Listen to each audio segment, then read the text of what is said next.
Welcome back. We continue on talking about screening tests, and in particular, we're going to look at how to interpret the results of a screening test. Now, in order to interpret a screening test, we have to know two values, the positive predictive value, the PPV, and the negative predictive value, the NPV. The positive and negative predictive values are derived quantities that are computed from the accuracy characteristics of the test along with the prevalence information from the population. Now, the positive predictive value is the proportion of those testing positive that do have the disease. It is the conditional probability that a randomly selected person has the disease given that they test positive. In probabilistic notation, it's the conditional probability that a randomly selected person has the disease given that they did test positive. Now, that may sound somewhat like the sensitivity, but the positive predictive value and the sensitivity are different quantities. All right, so the positive predictive value, as we just said, is the conditional probability of disease given that a person tests positive. On the other hand, the sensitivity is the conditional probability that a person tests positive given that they actually have the disease. And so you can see why the positive predictive value and the sensitivity are different. They're conditioning on different events, and the events whose probabilities they represent are different as well. So the events are flipped in terms of what's being conditioned on and the event whose probability we're after. So the PPV and the sensitivity are not the same, but they are related. And so let's take a look at that relationship. So the positive predictive value is related to three quantities: the sensitivity of the test, the specificity of the test, and also the prevalence of the disease in the population. So the positive predictive value depends on the accuracy of the test through the test's sensitivity and specificity, but it also depends on the prevalence of the disease in the population. Now, this formula relating the positive predictive value to the sensitivity, the specificity, and the prevalence of the disease in the population is obtained via an application of Bayes' theorem. The negative predictive value is the proportion of those testing negative that do not have the disease. It's the conditional probability that a randomly selected person does not have the disease given that they test positive. Now, in probabilistic notation, this is the conditional probability of no disease given that they test negative. Now, that may sound like the specificity, but again, the negative predictive value is not the same as the specificity of the test. The negative predictive value, as we've said, is the conditional probability that a randomly selected individual does not have the disease given that they tested negative. On the other hand, the specificity of the test, which is a measure of it's a measure of one aspect of the accuracy of the test, is the conditional probability that a randomly selected person tests negative, given that they do not have the disease. And so again, while these may seem similar quantities, they're not the same. The events are flipped in terms of what's being conditioned on and the event whose probability we're after. So again, the negative predictive value is not the same as the specificity. But they are related, and again, the negative predictive value is related to the accuracy of the test through the test's specificity and sensitivity, and the prevalence of the disease in the population. All right, so this is the formula that relates the negative predictive value to those three quantities. And again, this formula is a result of a simple application of Bayes' theorem.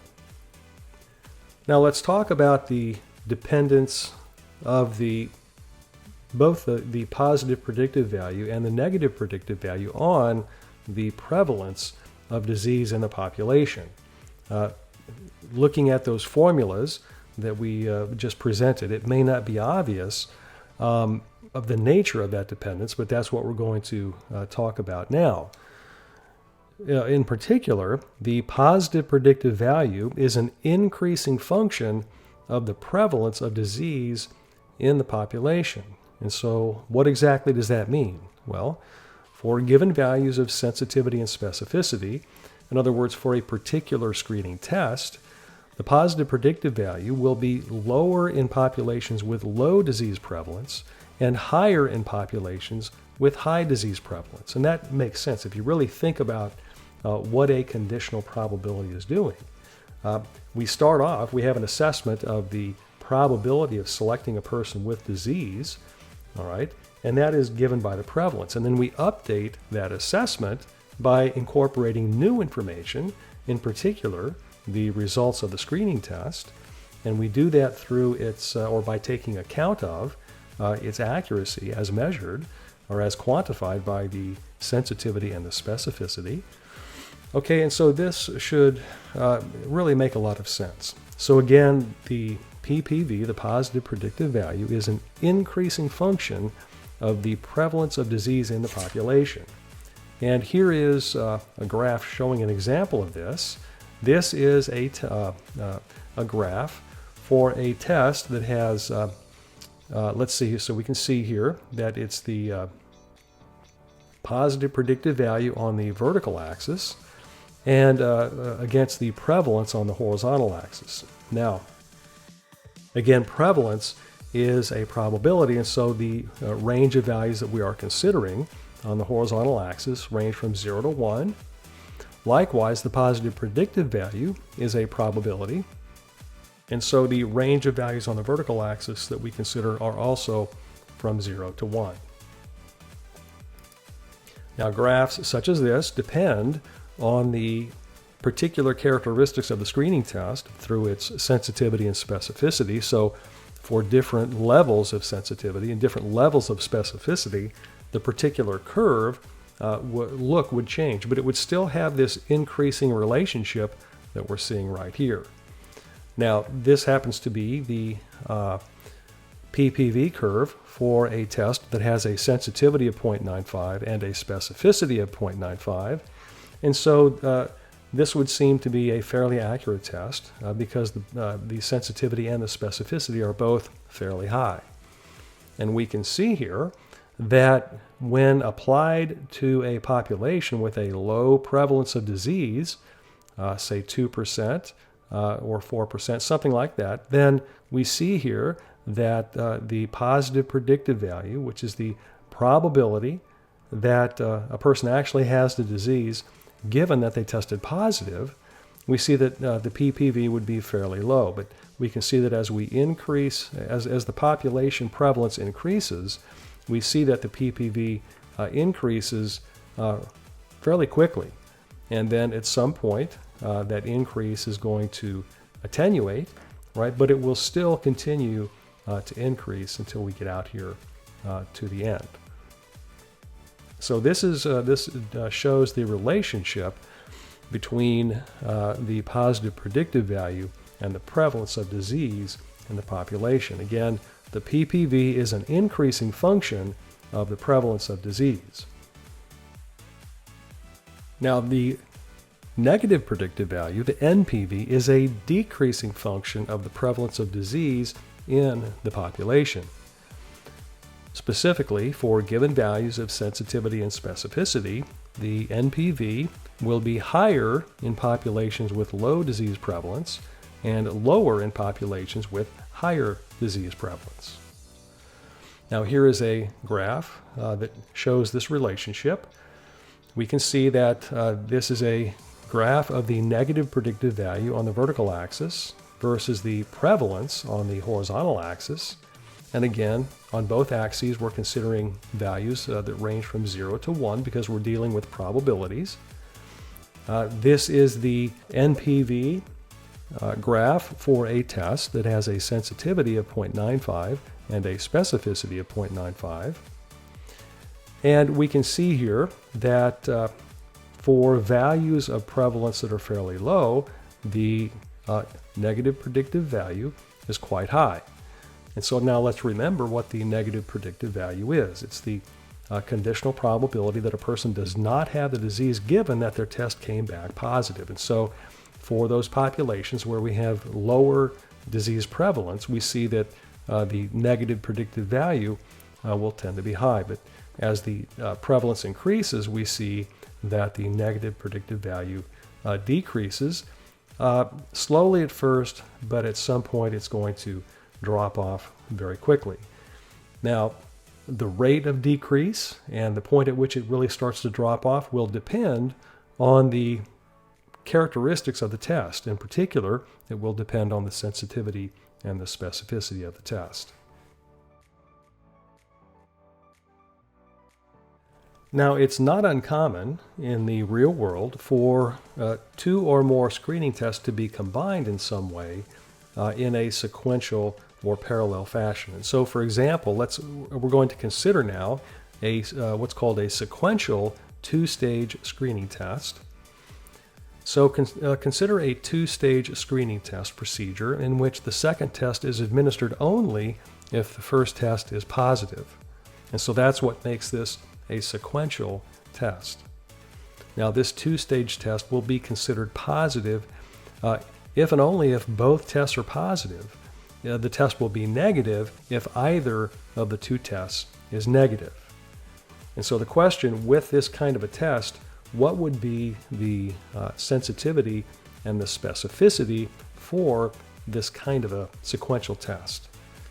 Well, the sensitivity of this two-stage screening test and the specificity of this two-stage screening test will be related to and depend on the characteristics of the underlying screening tests. And so let sensitivity 1 and specificity 1 be the sensitivity and specificity of the first test. Likewise, let's let sensitivity 2 and specificity 2 be the sensitivity and specificity of the second test. Now, as long as the tests are independent of each other, conditional on the true disease status. And so what we're saying here is that as long as the tests are conditionally independent of each other, conditional on the true disease status, then the formulas on the next slide give the overall sensitivity and overall specificity of this sequential two-stage test. And before we look at that, let me just say that this independence would be a desirable characteristic or relationship, in fact, a lack of relationship between these two tests. If the two tests were highly dependent on each other, if the results were highly correlated, then it really would not make much sense at all to use two tests that are related in that way in this kind of a sequential two-stage process. So typically, if a situation calls for a sequential two-stage screening test, if there's a situation where this kind of a sequential two-stage screening test is being used, then in order to gain the most information about the disease status and so forth, the test would typically be independent. And in particular, and more specifically, conditionally independent, conditional on the true disease status. And so having said that, here are the formulas for the overall sensitivity and overall specificity for the two-stage screening test.